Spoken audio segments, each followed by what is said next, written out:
قابل رشک ہے حسن جنت مگر، قابل رشک ہے حسن جنت مگر، کوئی دیکھے کچوچے کے شام و سحر۔ قابل رشک ہے حسن جنت مگر، کوئی دیکھے کچوچے کے شام و سحر۔ غوث کا آستاں نور کے بام و در، غوث کا آستاں نور کے بام و در، جن کے حجرے کی قندیل شمس و قمر، جن کی آمد سے اجڑا شبستان شر، ڈھونڈتی ہے سحر جن کا فیض نظر۔ غوث العالم ہے وہ قصہ یہ مختصر، پھر غلاموں پہ ہو کیوں نہ ان کی نظر۔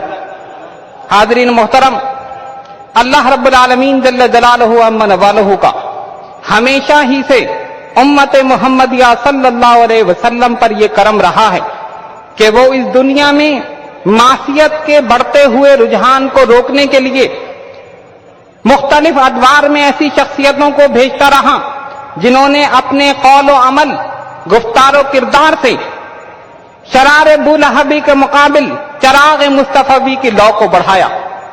ایسی ہی عظیم شان شخصیتوں میں ایک تارک السلطنت محبوب یزدانی حضرت مخدوم سلطان سید اشرف جہانگیر سمنانی نور اللہ مرقدہ کی ذات والا صفات، کہ جنہوں نے پوری دنیا میں تبلیغ اسلام کی اور ہزاروں لاکھوں بے شمار انسانوں کو دار اسلام میں داخل کیا۔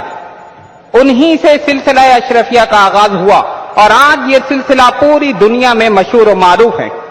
سلسلہ اشرفیہ وہ واحد سلسلہ ہیں کہ جس میں مختلف ادوار میں ایسی یگانہ روزگار شخصیتیں ہوتی رہیں، ایسے جید علماء اور کبار صوفیاں ہوتے رہے جن کے دم قدم سے بر صغیر پاک و ہند میں تبلیغ اسلام کما حقہ ہوئی۔ انہی میں سے ایک عظیم شان شخصیت محدث اعظم ہند حضرت علامہ سید محمد محدث کچوجوی نور اللہ مرقدہ، کہ جن کی آواز میں سوز بھی تھا، ساز بھی تھا، کیف بھی تھا، سرور بھی تھا، رعب بھی تھا، دبدبہ بھی تھا۔ اور آج انہی کے شہزادے غازی ملت، شہنشاہ خطابت، شہزادہ محدث اعظم ہند حضرت علامہ سید محمد ہاشمی میاں اشرفی الجیلانی دامت برکاتہم العالیہ آج ہمارے درمیان موجود ہیں۔ ہم سب کی خوش قسمتی ہے کہ آج ہم حضرت کا دیدار کر رہے ہیں اور انشاءاللہ حضرت کے مواعظ حسنہ سے ہم مستفید ہوں گے۔ اب میں بلا تاخیر دعوتیں خطاب دوں گا وہ خطیب ذیشان محدث اعظم ہند کی شان، کچوچے شریف کی آن، ہم سب کی جان، اہل سنت کی پہچان، جن کا وہ عظیم و شان بیان کہ جس سے بھاگ جائیں وقت کے بڑے بڑے شیطان، اور یہ سب اسی لیے کہ ان پر ہے کرم سید الانس والجان۔ ایسا خطیب ذیشان تمام حضرات نہایت اطمینان اور سکون کے ساتھ سماعت فرمائیں حضرت کے خطاب کو۔ اور ایک بات جو ضروری آپ کے سامنے پیش کرنی ہے وہ یہ ہے کہ یہ عظیم الشان جلسہ الحبیب میلاد کمیٹی نے منعقد کیا ہے، اور یہ وہ کمیٹی کسی سے اس سلسلے میں کوئی چندہ نہیں لیتی، یہ ان کے اپنے عہدیدار، اپنے لوگ یہ سب اس کا اہتمام کرتے ہیں۔ ہم ان کو بھی مبارکباد پیش کرتے ہیں کہ انہوں نے یہ عظیم الشان جلسہ منعقد کیا ہے۔ اب بلا تاخیر حضرت تشریف لا رہے ہیں، نعرہ لگائیے، نعرہ تکبیر، نعرہ رسالت، غازی ملت، شہنشاہ خطابت، شہزادہ محدث اعظم ہند۔ اس کو بھی رکوع کراؤ۔ الحمدللہ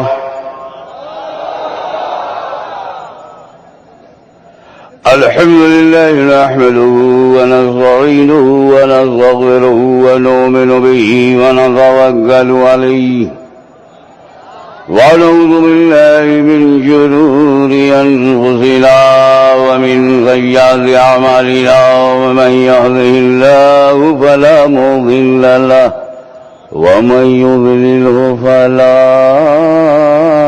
هادي له ونشهد أن لا إله إلا الله وحده شريك له ونشهد أن سيدنا ومولانا وحبيبنا وشفيعنا وطبيب قلوبنا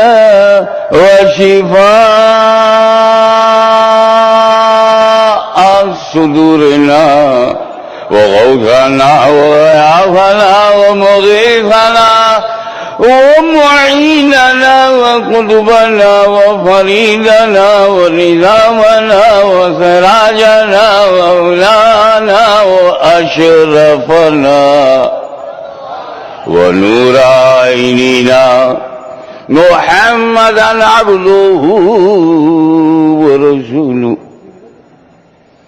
صلى الله تعالى عليه وعلى آله وصحابه وأزواجه وذرياته وأهل بيته وعلماء أمته وأولياء ملته وشهداء محبته أجمعين. أما بعد فأعوذ بالله من الشيطان الرجيم. بسم الله الرحمن الرحيم. ربنا آتنا في الدنيا حسنة وفي الآخرة حسنة وقنا عذاب النار. صدق الله مولانا العظيم وبلغنا رسوله النبي الكريم ونحن على ذلك لمن الشاهدين والشاكرين والحمد لله رب العالمين.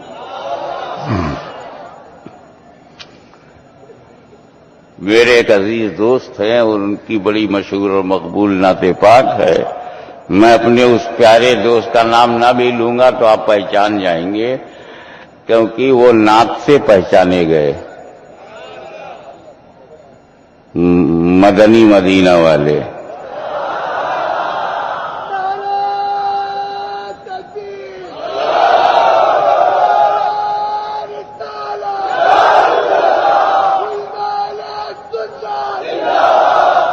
مدنی رنگ میں رنگ جانے والے نے مدنی بھی کہا، مدینے والے بھی کہا، لیکن چونکہ میرے ساتھ پورا دارالعلوم ہے میں نے کہا یہ مکہ کی چھوٹ جائے. مکہ مدینہ والے یہ ہو گئی ردیف.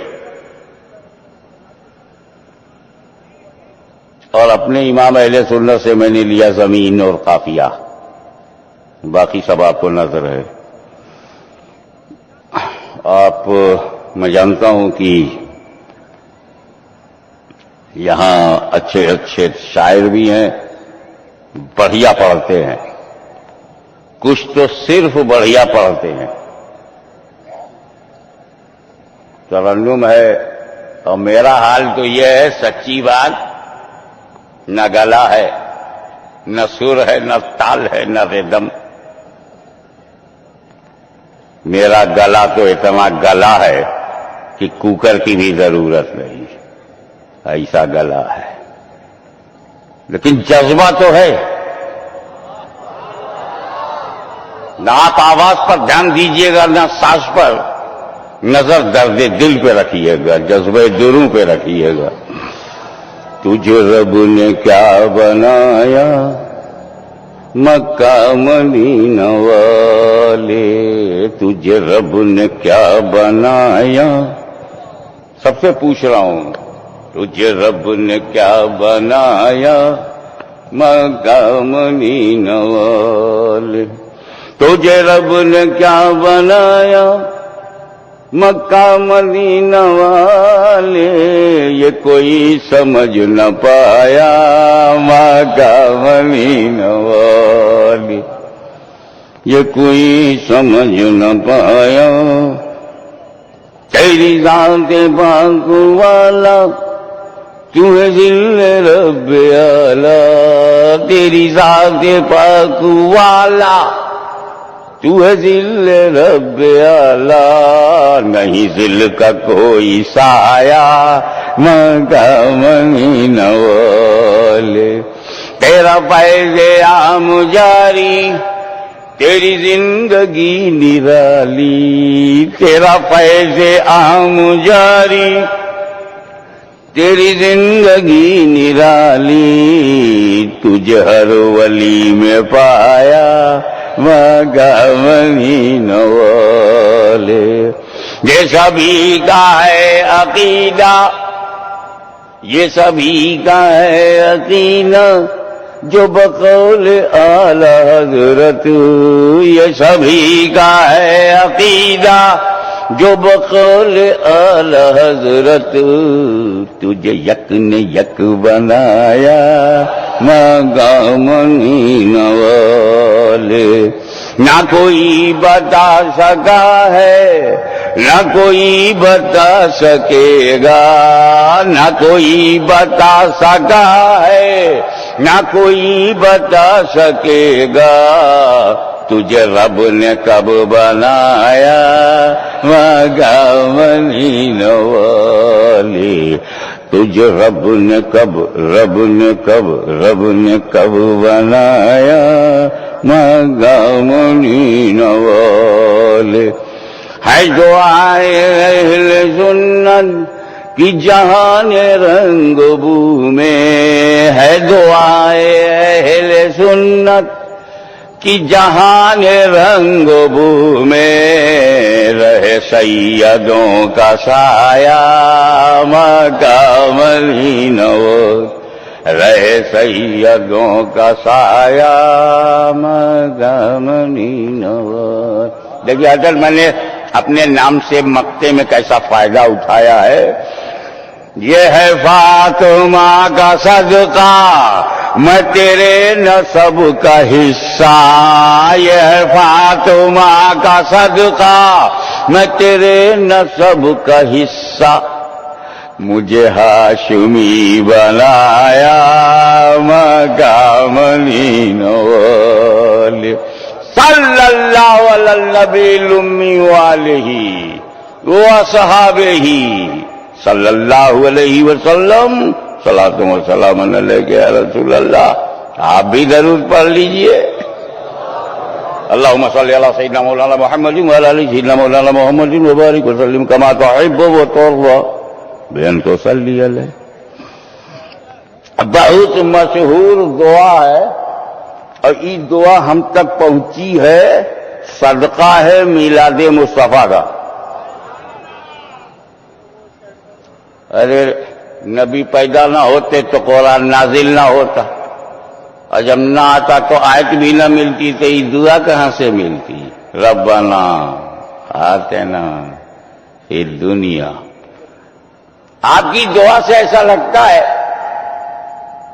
کہ آپ نے فی الدنیا حسنہ وفی الآخرۃ حسنہ اور وقنا عذاب النار آپ اس دعا میں اپنے رب سے اچھی دنیا اچھی آخرت اور جہنم سے بچنے کی دعا اس میں کہیں ذکر نہیں ہے اے اللہ عالم ارواح میں ہم کو اچھا رکھ اور ماں کے پیٹ میں ہم کو اچھا رکھ دیکھیے آپ شروع ہوئے ہیں روحوں کی دنیا سے اور روح کی دنیا سے شروع ہو کر ماں کے پیٹ میں آئے یہ دوسری دنیا ہے یہاں ہم لوگ تیسری دنیا میں آئے ہیں تو تیسری دنیا میں دعا میں سب سے پہلے ربنا آتنا فی الدنیا حسنہ فی البطن حسنہ نہیں کہا اماں کے پیٹ میں ہم اچھے رہیں نہیں کہا عالم ارواح میں ٹھیک ٹھاک رہے نہیں کہا یہ دنیا ہماری ٹھیک رہے آخرت اچھی ہو ہاشمی میاں تم سمجھتے نہیں جہاں خطرہ ہوتا ہے وہیں دعا کی جاتی ہے عالم ارواح کو ایمان عمل کا کوئی خطرہ ہی نہیں اماں کے پیٹ میں بھی عقیدے کا کوئی پرابلم نہیں ایسا تو ہے نہیں کہ اماں کے پیٹ میں کوئی جماعت گھس کر کے ہم کو گمراہ کر دے گی no risk in the ovary of mom and no risk in the world of souls, we are safe, totally, perfectly, undoubtedly, absolutely. اور جب ہم محفوظ عالم ارواح میں ان کی ہمت نہیں کہ کوئی اجتماع کر لیں، ان کی ہمت نہیں کہ 3 دن کے لیے کسی اماں کے پیٹ میں جا کر کلمہ پڑھائیں، تو خطرہ ہی نہیں ہے. خطرہ تو اسی دنیا میں ہے کہ جہاں خطرہ شروع وہیں دعا. پہلے آپ اپنے ایک سفر پہ نظر ڈالیے، اب چل پڑے. روحوں کی دنیا میں کون تھے؟ آپ ہی. اللہ کا حکم ہوا دنیا بدلو، تو روحوں کی دنیا سے ہم ماں کے پیٹ میں آ گئے. 7 مہینہ 8 مہینہ 9 مہینہ 10 مہینہ 11 مہینہ جب تک خدا نے چاہا ہم ماں کے پیٹ میں رہے، حکم ہوا دنیا بدل. ہم اس دنیا میں آ گئے. 1 گھنٹہ 1 منٹ 1 دن 1 ہفتہ 1 مہینہ 1 سال 20 سال 40 سال 70 سال 100 سال جب تک خدا نے چاہا ہم یہاں رہے. اس کا حکم ہوا دنیا بدلو. ہم قبر میں چلے گئے. 5,000 10,000 20,000 50,000 برس تک جب تک خدا چاہے گا ہم قبر میں رہیں گے. حکم ہوگا دنیا بدلو. ہم محشر میں چلے گئے. جب تک خدا چاہے گا ہمیں محشر میں رکھے گا. حکم ہوگا دنیا بدلو. ہم جنت میں چلے جائیں گے. کراچی والوں یہ بتاؤ ہم ختم کب ہوں گے؟ ہم تو دنیا ہی بدلتے رہے. مسافر کو مردہ کہو گے؟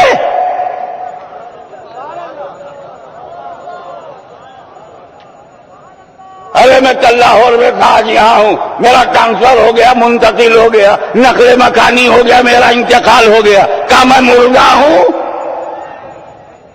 روزانہ شہر بدلتے ہو، اپنے کو مردہ نہیں سمجھتے، اور ہم بدلنے جگہ تو مردہ ہیں.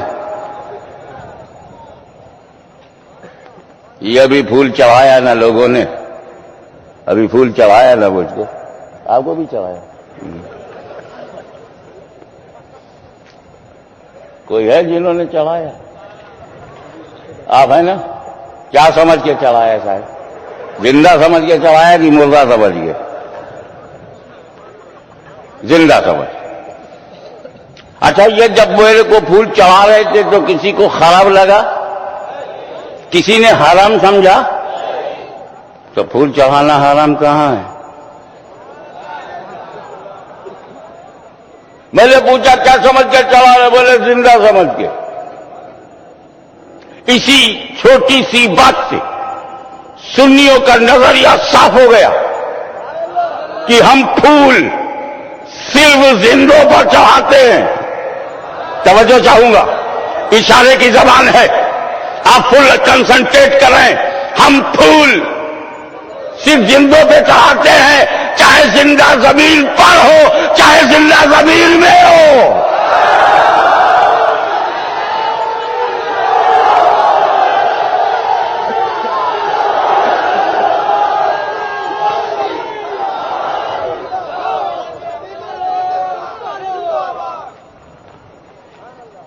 اگر صاحب سجادہ زمین پر زندہ ہے، میں زمین پر زندہ ہوں. اگر ہمارے علماء اہل سنت زمین پر زندہ ہے، اگر یہ عوام اہل سنت زمین پر زندہ ہے، اگر تم زمین پر زندہ ہو، اگر کراچی والے زمین پر زندہ ہے، اگر بر صغیر کی موجودہ نسل زمین پر زندہ. کہا جاتا بھائی ایمان ہوگا تو بولے گا ربی اللہ، اور ایمان ہی نہیں تو اس کا کفر بولے گا ہاں لا ادری، سوری آئی ڈونٹ نو.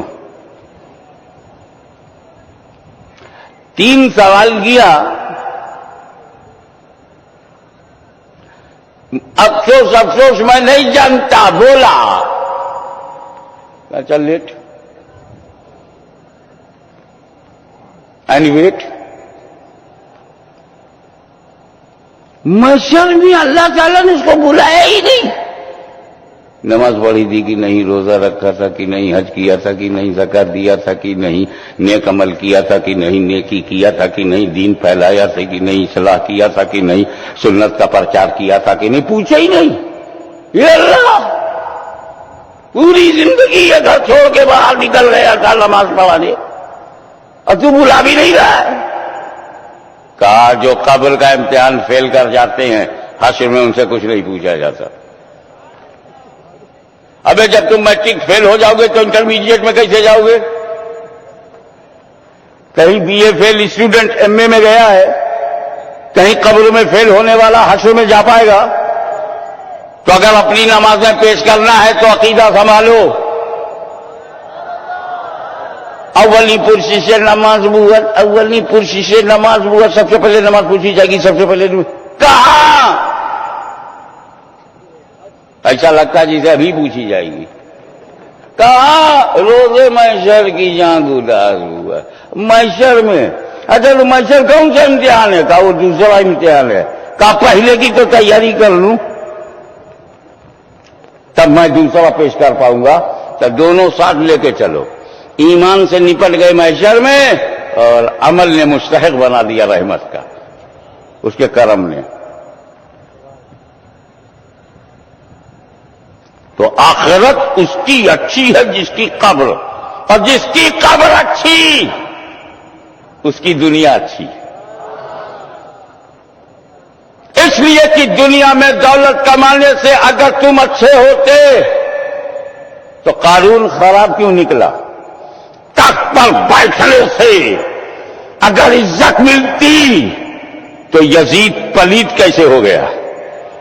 اگر ڈکٹیٹرشپ ہاتھ میں آ جانے سے تمہیں عزت احترام ملتا تو ہٹلر اور مسولینی پہ لوگ تھوکتے کیوں ہیں؟ معلوم ہوا قبر اچھی ہے تو دنیا اچھی ہے۔ اب دونوں کا مسئلہ کہ قبر پہ ٹک گیا، اسی کی دنیا اچھی ہے جس کی قبر۔ اگر قبر میں جنت ہے، قبر میں بہار ہے، قبر میں انوار ہیں، قبر میں لیٹا ہوا قرب خاص میں ہے، تو چاہے زمین پر 3 دن بھوکا ہو، 3 دن پیاسا ہو، جوان لاشوں کو اٹھایا ہو، سجدے میں سر کٹایا ہو، مگر قبر اگر جنت بن جائے تو وہ حسین کی زندگی کامیاب ہے۔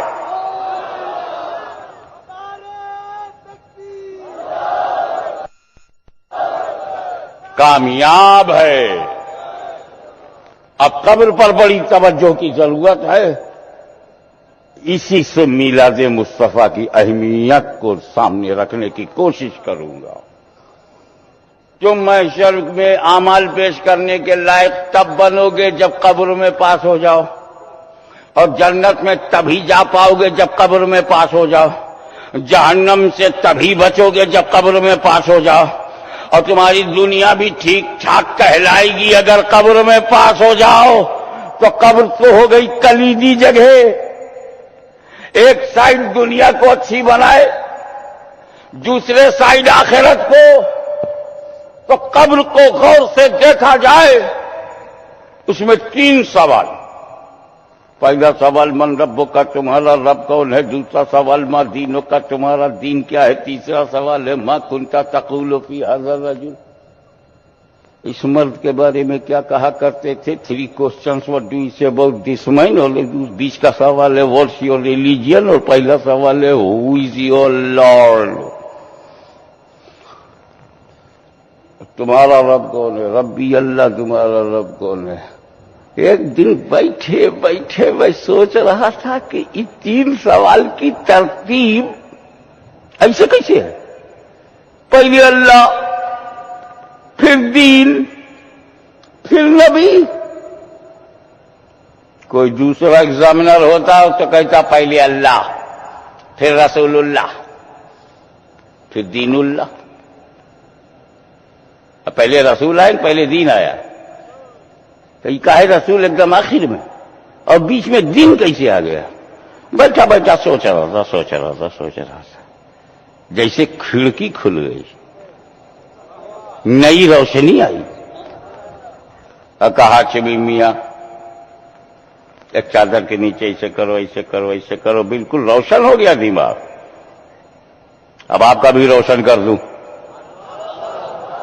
ایک چادر کے نیچے میں نے ایک آدمی کو لٹایا، سر سے پیر تک ڈھانک دیا اور آپ کو بلایا، ہزاروں مسلمانوں ادھر آؤ، بتاؤ اس چادر کے نیچے جو لیٹا ہے یہ کون ہے؟ آپ نے ہاتھ جوڑ کے کہا، حضرت کیا بتا پائے؟ چادر کے نیچے منہ چھپائے ہے، سر سے پیر تک ڈھکا ہے، ہم کہاں جانے کے ہیں؟ ارے ٹائم تو ایسا آ گیا ہے حضرت کہ چہرہ دیکھ کے تو مذہب کا پتہ چلتا نہیں، اس ڈھکے کا کیا بتاؤ ہے؟ دیکھ کے تو سمجھ میں آتا نہیں کہ گڈ مارننگ کہوں کہ سلام کروں، نمستے کہوں کہ کچھ نہیں سمجھتے کہوں، چہرہ دیکھ کے مذہب کا تو پتہ چلتا نہیں، یہ ڈھکا ہوا تو میں نے کہا پوچھ من ربوں کا، تیرا رب کون ہے؟ اب چادر کے نیچے لیٹا لیٹا اس نے کہا میرا رب اللہ ہے۔ اب اس جواب سے پتہ چل گیا کہ یہ ملحد نہیں ہے، یہ نیچری نہیں ہے، یہ پکا کمیونسٹ نہیں ہے، یہ منکر خدا نہیں ہے۔ کہہ رہا میرا رب خدا ہے تو منکر خدا نہیں ہے، مگر پھر ایک شبہ پیدا ہو گیا کہ خدا کو ماننے والے تو اور بھی مذہب ہیں، کس مذہب کی بنیاد پہ خدا کو مانتا ہے؟ اس کو تصور خدا کی بنیاد میں کون سا مذہب ہے؟ تو پوچھ لے تیرا دین کیا ہے؟ تیرا دین دینوں کا دین کیا ہے؟ اس نے جواب دیا میرا دین اسلام ہے، میرا دین اسلام ہے۔ ہم سمجھ گئے ہندو نہیں ہے، میرا دین اسلام کہہ رہا ہے تو یہ یہودی نہیں ہے، دین اسلام کہہ رہا ہے تو یہ عیسائی نہیں ہے، سکھ بھی نہیں ہے، بدھسٹ بھی نہیں ہے، یہ جینسٹ بھی نہیں ہے، یہ کہہ رہا میرا دین اسلام ہے۔ مگر پھر ایک شبہ پیدا ہو گیا، اسلام میں بہت فرقے ہیں، سمجھا کرو کس فرقے سے تعلق ہے؟ تو کہا بتا نبی کے بارے میں کیا کہا کرتا تھا؟ علماء کرام کی توجہ چاہوں گا، یہ گرامر کی تھوڑی سی بات آ گئی ہے، میں خالی درسگاہی گرامر نہیں پڑھاؤں گا مگر صرف اشارہ کر کے گزر جاؤں گا۔ یہ کانا کنتا یہ سب چکر میں مت پڑھو، لیکن جب مظاہرے پہ داخل ہوتا ہے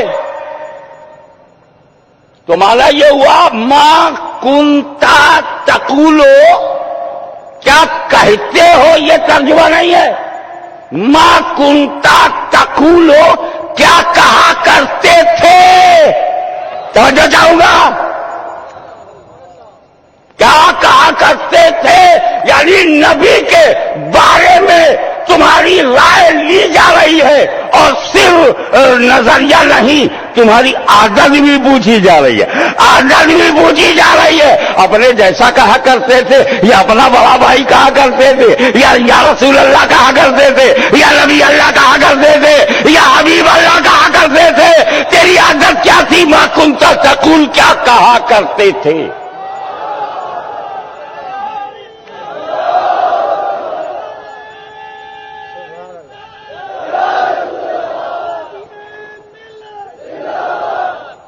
دیکھو ایک بار بتاؤ،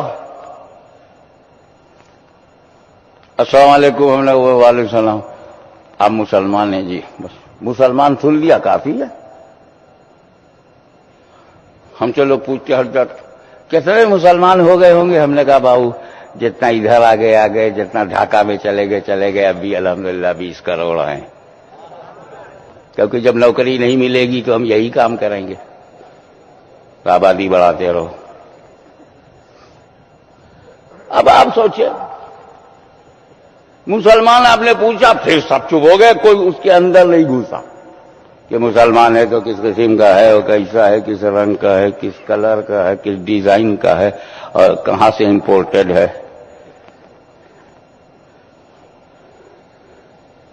ارے جب فرشتے نے پوچھ لیا تھا مؤذنوں کا، توجہ،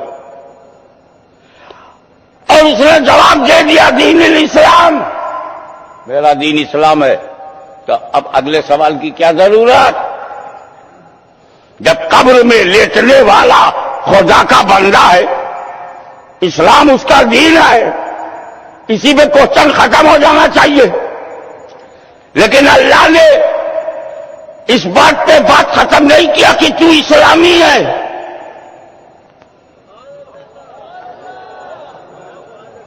سمجھا کرو. اگر اسلامی ہو جانا کافی ہوتا تو اسلام پر سوال ہی ختم ہو جاتا. مگر تیسرا سوال بتا رہا ہے کہ اسلام کو تم نے میرے محبوب کے کہنے پہ مانا ہے یا کسی مردود کے کہنے پہ مانا ہے. اسلام کی بنیاد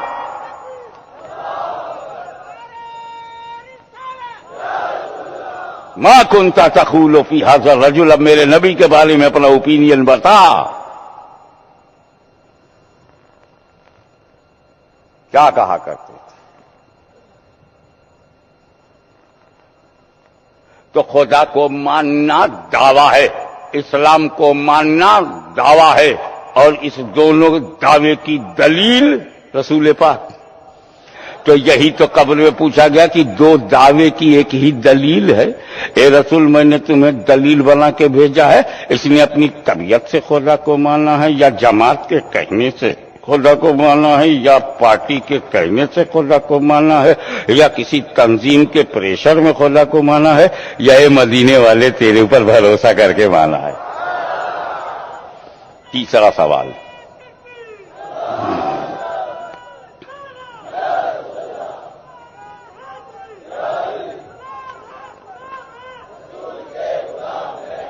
اب آپ تھوڑا سا ایکیڈمک موڈ بنائیے. سوال یہ پیدا ہوتا ہے کہ جب خدا کے بارے میں فرشتے نے پوچھا تو رب کا لفظ استعمال کیا، من ربوں کا رب. اسلام کے بارے میں جب پوچھا تو اس نے استعمال کیا دین، ماں دینوں کا. اللہ کے بارے میں رب، اسلام کے بارے میں دین. اور جب نبی کے بارے میں پوچھا تو رجل. ما کنت تقول فی ھذا الرجل. رجل مانے مرد.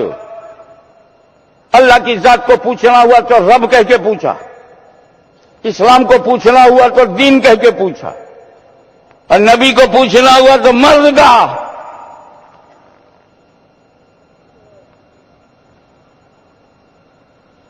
ارے کیوں نہیں کہا ما کنت تقول فی ھذا النبی؟ اس نبی کے بارے میں نبی کیوں نہیں کہا؟ خدا کو رب کہا، اسلام کو دین کہا، مصطفیٰ جان رحمت کو نبی کیوں نہیں کہا؟ بہت اچھا کیا اللہ نے جو سوال میں لفظ نبی نہیں ہے، بہت بڑھیا ہوا. جانتے ہو کیوں؟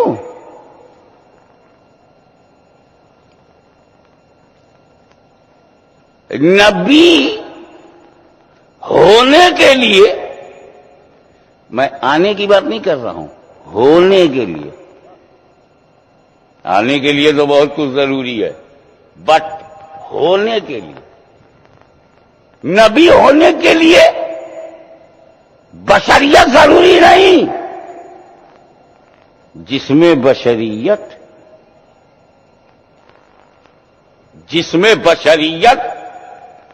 تھوڑا سا علمی ماحول میں آؤ. جس میں بشریت ضروری نہیں، میں حدیث سے ثابت کروں گا. رسول پاک خود فرماتے ہیں کنت نبیا وآدم بین الماء والطین. میں تو نبی تھا جب آدم مٹی اور پانی کے درمیان سے. آدم علیہ السلام آب و گل کے مرحلے طے کر رہے تھے، میں اس سے پہلے نبی. تو حضور صلی اللہ تعالی علیہ وسلم حضرت آدم سے پہلے نبی ہیں کہ نہیں؟ آدم سے پہلے نبی ہیں؟ آدم سے پہلے سمجھتے جاؤ، اسی میں بات ہے، اسی لیے ریپیٹ کر. جب میں ریپیٹ کروں سمجھ جاؤ اندر چکر ہے، کوئی خزانہ چھپا ہے مخملی کور میں، چوٹ نہ لگے اور معاملہ پہنچ جائے. حضرت گرامی،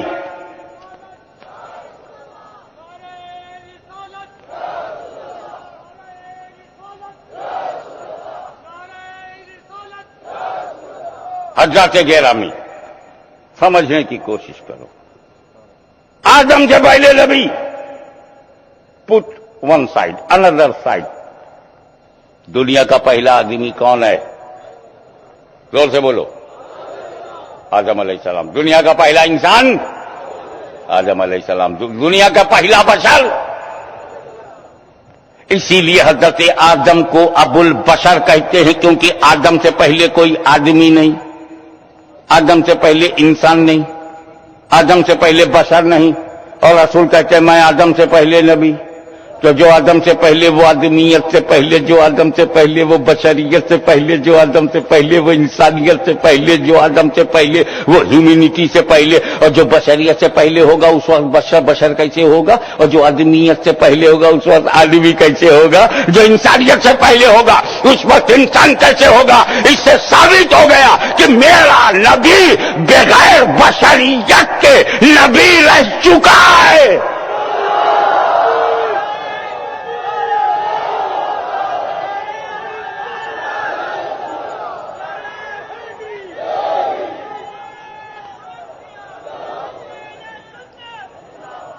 بغیر بشریت کے نبی رہ چکا ہے. اب بات کھل کر سامنے آ گئی کہ حکم نبوت کے لیے، ایک ایک لفظ احتیاط سے بول رہا ہوں، حکم نبوت کے لیے بشریت ضروری نہیں، اعلان نبوت کے لیے بشریت ضروری ہے.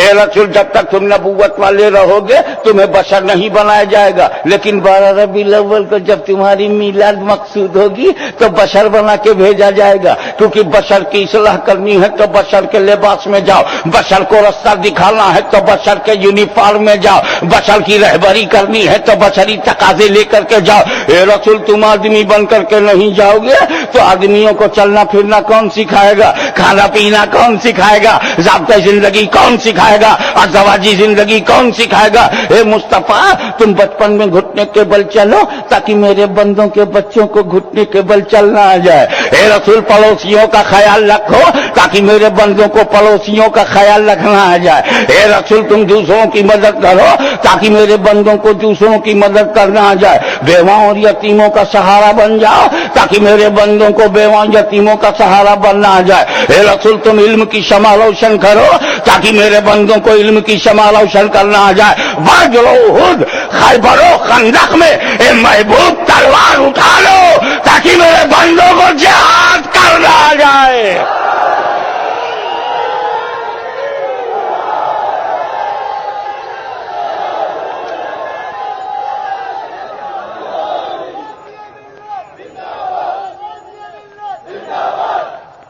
اے رسول تم تجارت کرو تاکہ میرے بندوں کو بزنس کرنا آ جائے. تم بزنس ٹور پر ابو طالب کی انگلی پکڑ کے جایا کرو تاکہ میرے بندوں کو بزنس ٹور کرنا آ جائے. تم خدیجہ سے شادی کر لو تاکہ میرے بندوں کو شادی بیاہ کرنا آ جائے. اے رسول تم فاطمہ کے باپ بنو اور پرورش کرو تاکہ میرے بندوں کو اولاد کی پرورش کرنا آ جائے. توجہ چاہوں گا. اور اے میرے محبوب جب اسلام پر خطرہ آئے تو کربلا کی زمین پر اپنے خاندان کو کٹوا دو تاکہ میرے بندوں کو گردنیں کٹانا آ جائے. بشر ہم بھی ہیں، بشر میرے مصطفیٰ بھی ہیں. بشریت پہ نہ کل جھگڑا تھا نہ آج ہے.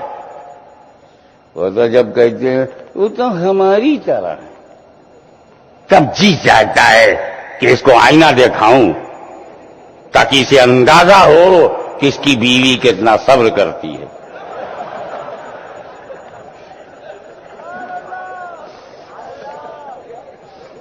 جو آدمی زوجہ کے لائق نہ ہو وہ روضہ کے لائق کیسے ہے؟